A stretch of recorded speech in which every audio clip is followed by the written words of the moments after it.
Salut à tous les amis, salut YouTube, c'est Mika, très heureux les gones de vous retrouver pour la causerie format rapide, au cours duquel on va parler de l'actu de l'Olympique lyonnais, et au menu du jour, 3 sujets qui me paraissaient intéressants. C'est un petit peu les mêmes qui sortent généralement, mais c'est l'actu chaude du club. Tout d'abord, un sujet mercato, les différentes rumeurs, informations sur les départs potentiels de l'OL, Fofana, Thiago Almada parmi d'autres, mais également le dossier Djoumaba qui, selon l'équipe, pourrait ne pas rejoindre l'OL et filer tout droit vers l'OGC Nice. Second thème, on évoquera l'actu plus chaude du groupe Eagle avec la vente des titres de Crystal Palace par John Textor à l'un de ses amis américains, un certain Woody Johnson, pour un montant d'à peu près 190 millions de livres, je dis bien de livres et pas d'euros, on en parlera juste après, et enfin on finira sur un sujet propre à demain, ce rendez-vous très important, la DNCG, puisque l'OL a rendez-vous avec son avenir face aux gendarmes financiers du football français. Est-ce que oui ou non on va avoir un rendez-vous serein? Telle est la question. Avant de commencer, les amis, le petit réflexe qui prend une demi-seconde, c'est rapide, c'est vraiment un truc gratuit et qui ne vous coûte rien et qui se fait comme ça en un claquement de doigts. Si vous aimez le contenu, pensez au petit pouce qui fait vraiment très très plaisir, qui encourage à en faire plus. Pour vous, pensez aussi à commenter sur les différents sujets que j'évoque en vidéo. Et si vraiment, mais vraiment vous aimez le contenu, pensez à vous abonner et activer la cloche pour ne rien manquer. Merci à tous les amis, évidemment. Alors on commence par le thème numéro 1, c'est le petit retour sur le Mercato Show côté Olympique lyonnais, avec pas mal de rumeurs depuis quelques heures, quelques jours sur l'OL. On fait un petit retour, les gones, rapide sur l'actu. Alors, on a eu tout d'abord ce dossier très important, le cas de Malik Fofana. On a appris via la presse anglaise que le jeune Malik, le belge, le talentueux belge, intéressait fortement, ça c'est pas une surprise, la première ligue, l'Angleterre, avec des moyens qui sont par rapport à nous, petits Français, extravagants, colossaux, et 3 clubs qui se détacheraient, apparemment, pour acquérir ces droits l'an prochain. 3 clubs, les voici et les voilà. Tout d'abord Chelsea, qui, on le sait maintenant depuis quelques temps, a coché le nom de Malik tout en haut de son listing des joueurs talentueux qu'ils veulent impérativement recruter. On a évoqué aussi l'intérêt d'un certain club aussi très riche du PIF saoudien, Newcastle, qui serait intéressé par Malik. Et enfin, un 3e club qui, visiblement, si je me fie aux échos côté britannique, serait en tête pour décrocher les services de Fofana, un certain Liverpool, managé par Arne Slot. Alors même si le joueur dit qu'il préférerait rester à l'OL, vous me connaissez les amis, je suis quelqu'un de très pragmatique, et le monde du foot, il est ce qu'il est. C'est un monde qui est lui aussi très très rationnel et pragmatique. Si demain, Liverpool, Chelsea arrivent et mettent sur la table 50 millions, à mon avis, on sera plus proche d'un départ que d'un maintien à l'OL. Alors le montant, il a plus ou moins filtré. On sait que l'OL attend de la part des clubs prétendants un montant aux environs des 50 millions. Mais la concurrence entre Chelsea, Newcastle, Liverpool et pourquoi pas Nottingham Forest de Marinakis pourrait faire grimper les enchères. Et on évoque un montant qui paraissait fou il y a environ un mois et qui maintenant l'est beaucoup moins, de 70 millions d'euros pour Malik Fofana. Donc ça, c'est le montant qu'on pourrait peut-être imaginer d'ici quelques jours pour le joueur. Alors mon point de vue est très simple. Sportivement, ce serait une perte pour l'OL, évidemment. Je n'apprends rien à personne. Profil fort dans le 1 contre 1, percussion qui peut jouer du droit, du gauche, qui est déroutant. Dans ce foot, d'un point de vue foot, dans ce foot de maintenant qui privilégie autant le dynamisme, le mouvement, les transitions, les courses, l'attaque de l'espace, bah oui, c'est un profil qui est super intéressant et je ne suis pas étonné que Chelsea, que Liverpool et peut-être d'autres d'ici quelques temps s'intéressent à lui. C'est assez normal, il a des qualités qui collent tellement bien au foot d'aujourd'hui, c'est pas étonnant. Maintenant, d'un point de vue économique, je suis pragmatique aussi, le foot est ce qu'il est, on connaît le monde des affaires dans le foot, maintenant on est tous rodés à ça, aux négociations, au poker menteur du mercato. Si demain, comme je l'ai dit, Newcastle vient, Chelsea vient, Liverpool vient et met sur la table un montant à 8 chiffres, eh ben il partira, c'est comme ça. La question c'est est-ce que l'OL a sous le coup d'un plan B qui pourrait coller aux besoins du club? C'est ça l'enjeu. Moi je pars du principe que si on se fie à Textor, l'OL a fait les efforts pour être tranquille d'un point de vue financier et passer tranquillement la DNCG, donc si on est tranquille sportivement, il faudrait peut-être faire un effort pour le garder. Ça c'est tout l'enjeu des jours qui vont arriver pour le dossier Fofana.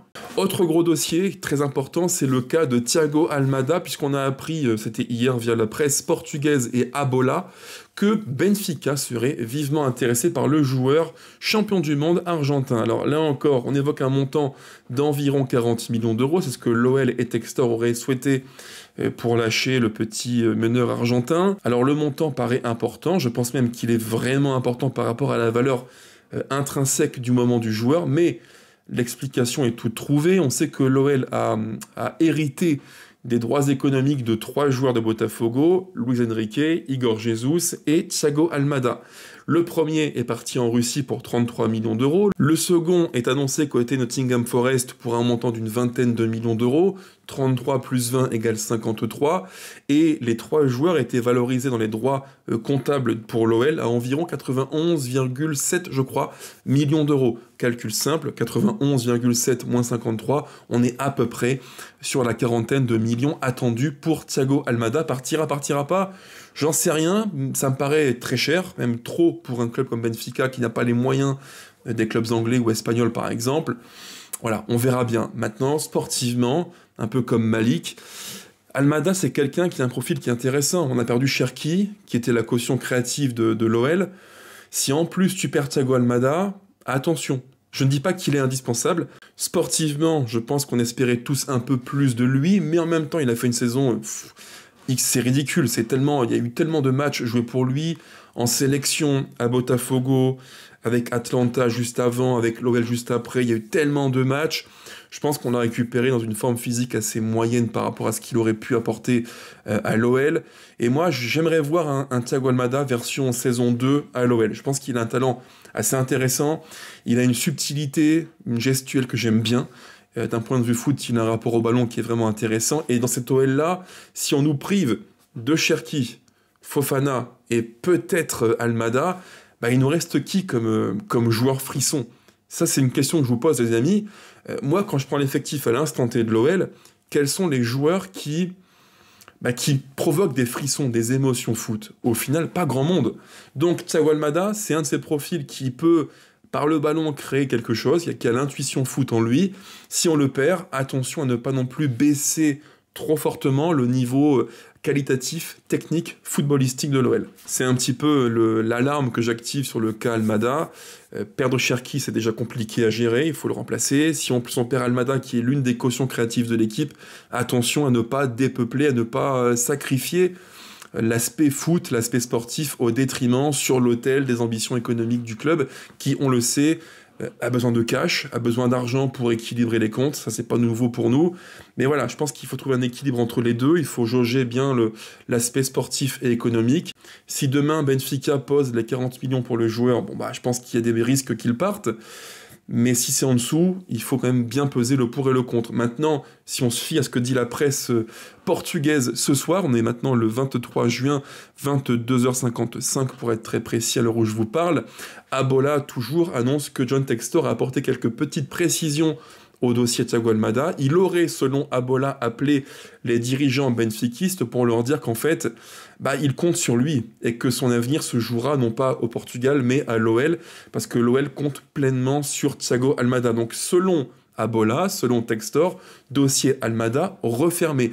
Moi ça me va, c'est un joueur que j'aime bien et que je pense qu'il peut apporter beaucoup plus que ce qu'il n'a fait l'an passé à l'OL, parce qu'il a un profil technique vraiment intéressant qui, dans le 4-2-3-1 de Fonseca, peut être un petit peu l'équivalent de ce qu'a été Angel Gomez à Lille, quand Fonseca était le coach côté Stade Pierre-Mauroy, côté lillois. Allez, on enchaîne, on passe au cas suivant, le dernier gros dossier mercato des dernières heures côté Olympique Lyonnais. C'est le cas qui m'intéresse beaucoup, le dossier Joumaba, le défenseur de la Sierra Leone qui appartient à Manchester City, qui aurait dû, dans le cadre du transfert de Cherki côté City, venir en prêt durant une année côté Olympique Lyonnais. Ça, c'était l'écho qu'on avait eu via la presse et via Hugo Guillemet.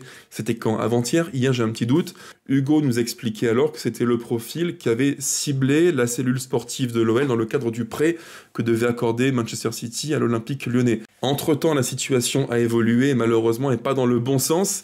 Bien malheureusement, et on apprend toujours via l'équipe et Hugo Guillemet, et je crois aussi Loïc Tanzi, que le joueur accorderait sa préférence non pas à l'OL, mais à l'OGC Nice. Alors les amis, que vous dire? Que vous dire si ce n'est que si c'est le cas, je serais forcément déçu. J'aime beaucoup ce profil de joueur, je l'aime bien, je l'ai vu tous ces matchs à Lens, j'ai trouvé qu'il avait une forme de puissance physique, d'agressivité folle. Et je pense que dans le registre d'agressivité, de puissance, d'impact physique, il aurait fait un très grand bien à l'OL. Et là encore, je pose une question à laquelle vous répondrez les amis en commentaire. Est-ce que c'est la situation de l'OL d'aujourd'hui qui fait qu'il aurait décliné la proposition pour privilégier l'OGC Nice? Ou est-ce que c'est le fait que, on l'a appris aujourd'hui, l'OL songerait selon l'équipe activement à prolonger Clinton Mata qui aurait pu dissuader Djoumaba de venir à l'OL? En fait, est-ce que les garanties sportives étaient offertes aux joueurs? C'est ça la question. Je sais pas, moi j'ai pas la réponse, mais quoi qu'il en soit, si on perdait l'occasion de le signer, même en prêt d'un an, ce serait pour moi une déception. C'était un bon profil, j'aime beaucoup ce joueur. Donc voilà, on verra bien, toujours pareil. Voilà, dans le mercato, il y a tellement de rebondissements, de choses qui peuvent se passer, se défaire, puis se refaire.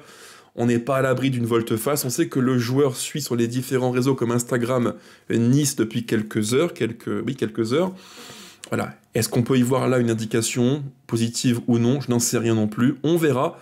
Et je suis d'autant plus dégoûté, les gones, que pour tout vous dire, j'avais sous le coude une vidéo pour vous que j'ai faite il y a maintenant quelques heures, terminée, bouclée, avec mon point de vue sur Djoumaba, profil technique, position, qualité, défaut, bref, mon point de vue, la data comme analyse du joueur, profil comparé avec Nakate ou encore Mata, et aussi l'avis d'experts sur ce qu'il vaut, ceux qui l'ont vu jouer à Lens durant les 6 mois qu'il a joué entre janvier et fin mai.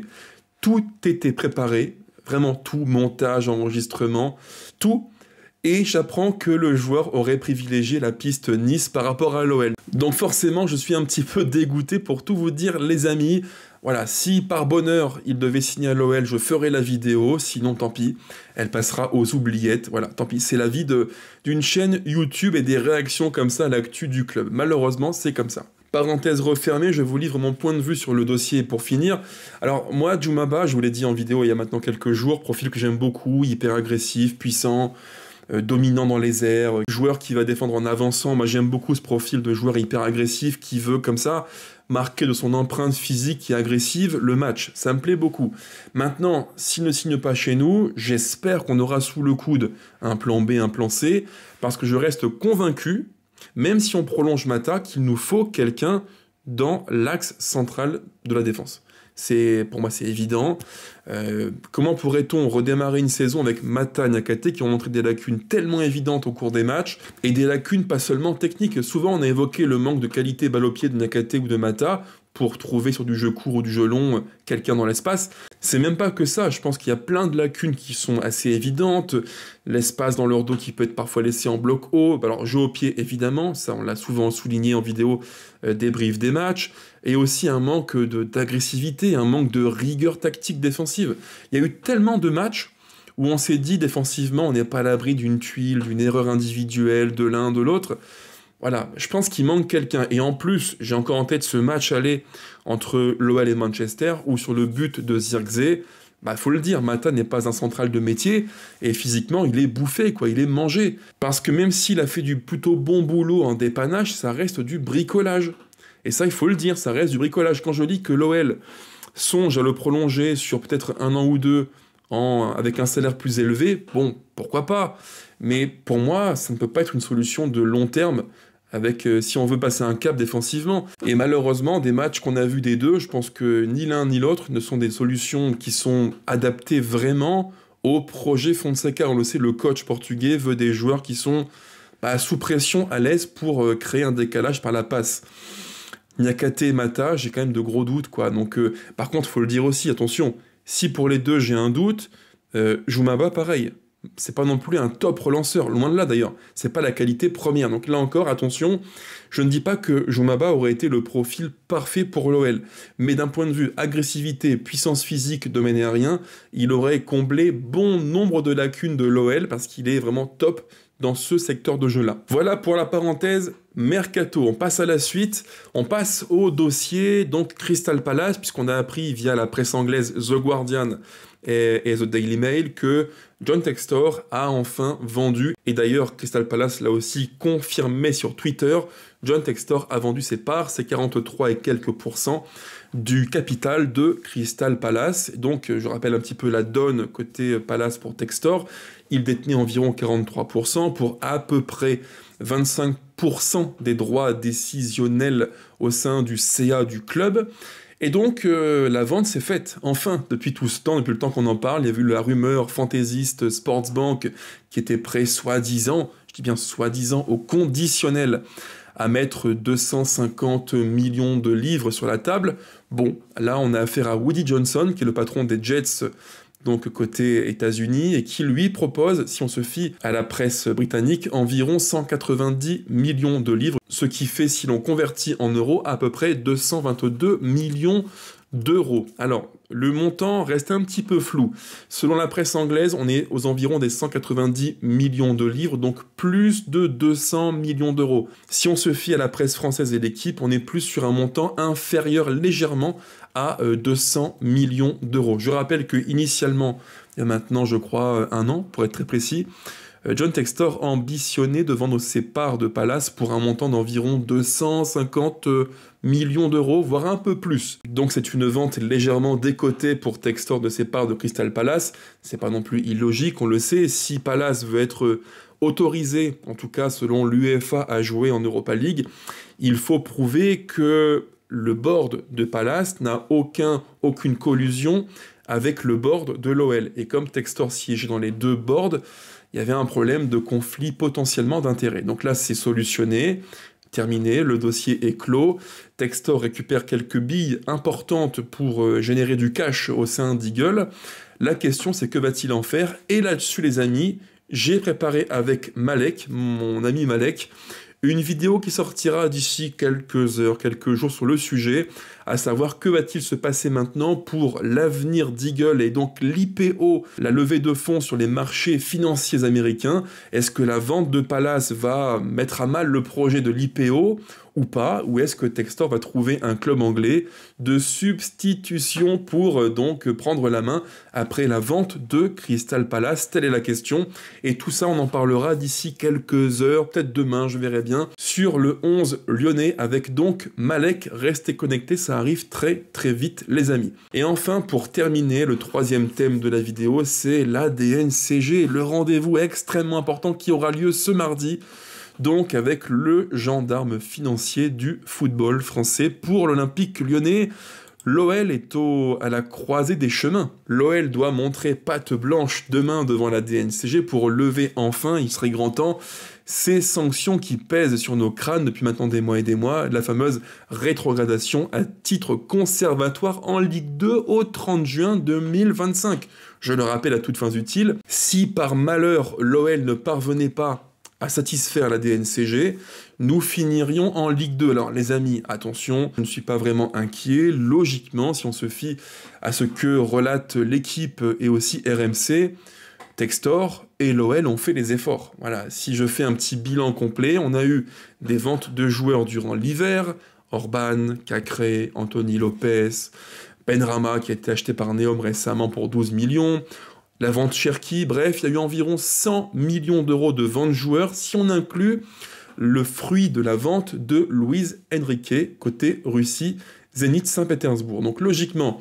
100 millions d'euros de vente de joueurs durant l'hiver et là l'été pour l'OL. Et il faut aussi prendre en compte les 83 millions d'euros qui ont été apportés par les actionnaires d'Eagle entre décembre et janvier. Et en prime, on a appris dans l'équipe que John Textor avait apporté en cash sur les comptes de l'OL 25 millions d'euros le 5 juin dernier, jour de mon anniversaire. Alors, là encore, c'est une nouveauté, je ne le savais pas, vous non plus j'imagine. Donc si on fait l'addition, 100 millions d'euros de vente joueurs depuis maintenant 6 mois, 83 millions de prêts ou d'apports d'actionnaires, on verra bien quel est le processus qu'a choisi Eagle pour l'OL. Et enfin, les 25 millions liés à l'apport de Textor pour les comptes de l'OL, on est sur plus de 200 millions qui doivent venir abonder les comptes du club. Si à ça, on vient apporter en parallèle une garantie qui devrait tomber d'ici peu, les quelques 200 millions d'euros de la vente de Palace, bon, logiquement, on est plutôt serein, plutôt tranquille. C'est un petit peu aussi le titre de la presse qu'a choisi l'équipe et RMC, l'OL plutôt serein avant la DNCG. Il faut dire aussi qu'il y a quand même quelques éléments qui sont plutôt rassurants. Et là aussi, il faut le souligner, le plan que Textor avait évoqué il y a maintenant 7 ou 8 mois, eh bien, au final, même s'il a été assez laborieux, il est malgré tout respecté ou plus ou moins respecté. Le seul petit X, c'est l'IPO qui aurait dû, si on se fie au document Eagle maintenant courant, je crois, octobre-novembre, l'IPO aurait dû apporter environ une centaine de millions à l'OL. Bon, elle a pris du retard, verra-t-elle le jour, oui ou non? On ne sait pas vraiment, on verra bien. Mais quoi qu'il en soit, il y a eu des ventes de joueurs durant l'hiver, durant l'été, il y a eu des ventes d'actifs Botafogo, l'apport en cash de la part des actionnaires d'Eagle et de Textor, tout ça bout à bout fait que oui, le plan est plutôt respecté et en théorie, dans un monde idéal, nous devrions, je dis bien nous devrions, au conditionnel, vivre un rendez-vous demain avec la DNCG plutôt serein pour l'Olympique Lyonnais. Il est grand temps parce que vivre un mercato sur 2 sous contrainte, et pas des moindres, ça commence un peu à être pesant. On a tous besoin de sérénité, de stabilité, afin de préparer de la meilleure des façons possibles l'année, la saison qui se profile. Dans la mesure où l'OL a fait des efforts assez conséquents, que Textor a apporté les preuves de son plan qu'il avait évoqué il y a maintenant 6-7 mois. Logiquement, ça devrait le faire. Mais, je pense que les sanctions 24-25 vont être levées. La question, c'est est-ce qu'il y aura des sanctions, oui ou non, pour la saison prochaine, 25-26. Et là, les amis, j'ai encore quelques doutes. On sait que l'OL va logiquement, si je me fie aux chiffres et aux estimations que j'ai pu faire de mon côté, logiquement, on va accuser un déficit structurel sur la saison 24-25, donc de juin 24 à juin 25, d'environ 160 ou un peu plus millions d'euros. Donc un déficit à 9 chiffres, ce qui est énorme. Est-ce que l'OL aura fait les efforts suffisants nécessaires pour l'an prochain équilibrer les comptes prévisionnels? Je ne sais pas. On sait que Textor avait voulu baisser la masse salariale d'environ 50 millions. Il me semble que la masse salariale du groupe total est actuellement d'environ 170 millions d'euros. Ça, c'est pour le groupe total, l'ensemble du groupe OL. Donc à la fois le groupe sportif, les joueurs, le staff, mais aussi la partie administrative, logistique, pour l'ensemble du groupe. Sur la partie purement foot, on était à peu près à 128 millions d'euros de salaire, donc pour joueurs, staff technique, encadrement technique, bref, environ 128,4 millions d'euros. Et ce montant-là, Textor voulait le diminuer d'environ 50 millions d'euros.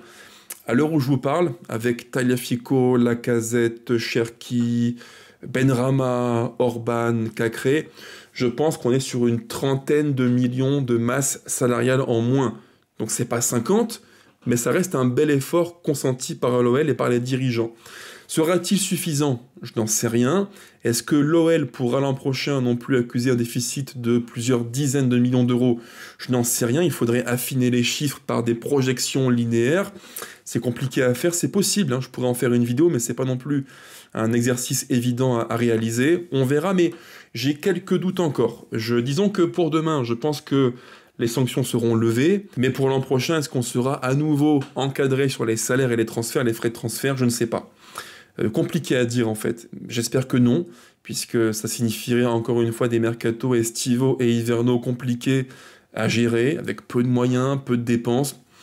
Voilà. Et on sait que dans cette Ligue 1 qui est relativement homogène, il y a un top 4 qui se détache bien, avec Paris tout puissant, l'OM qui est vraiment ambitieux et qui maintient un groupe de qualité qu'ils vont renforcer par différentes retouches pour De Zerbi, Monaco qui se renforce aussi avec peut-être Ansu Fati et l'énigme Pogba, Lille qui sera encore au rendez-vous, peut-être Nice, Strasbourg, bref, une concurrence assez accrue en Ligue 1, et on le sait, l'OL a besoin, vraiment c'est vital, de la Ligue des Champions, de sa manne financière, environ 50 millions pour un parcours basique, c'est le pactole, et nous, il nous faut ça. Un OL sans LDC, c'est un OL qui doit baisser la voilure et subir une cure d'austérité, et à ce titre, il faut s'interroger sur la nomination récente des 5 nouveaux membres du CA, donc d'Eagle Bidco. Et parmi les 5 nouveaux membres du CA d'Eagle Bidco, il y en a un qui m'a plus interpellé que d'autres, c'est Christopher Malone, avocat, spécialiste des questions de réorganisation, d'optimisation financière, si on se fie à ce qu'a écrit l'équipe dans l'article d'hier soir. Autrement dit, pour faire simple, en d'autres mots plus plus simple à comprendre, quelqu'un qui va être là au sein du CA d'Eagle Bitco pour justement tenter de rationaliser, de rendre le plus efficace possible l'Olympique Lyonnais en termes de dépenses de fonctionnement. En fait, quand on dit optimiser financièrement, c'est le mot le plus neutre, le plus soft pour dire cure d'austérité, pour faire simple. Voilà, c'est comment gérer mieux, dépenser moins pour faire plus. Et ça, forcément, pour un Noël qui perd chaque année beaucoup, des dizaines de millions d'euros d'argent, c'est loin d'être anodin, comme dirait un certain Bruno Chéroux. Bref, sur ce, les gars, on se retrouve demain, après-demain, je verrai bien pour le rendez-vous des NCG et l'actu mercato de l'OL. Je vous dis à très vite, portez-vous bien, prenez soin de vous, il fait très chaud en France actuellement, et évidemment, allez l'OL toujours plus que jamais. Ciao, ciao.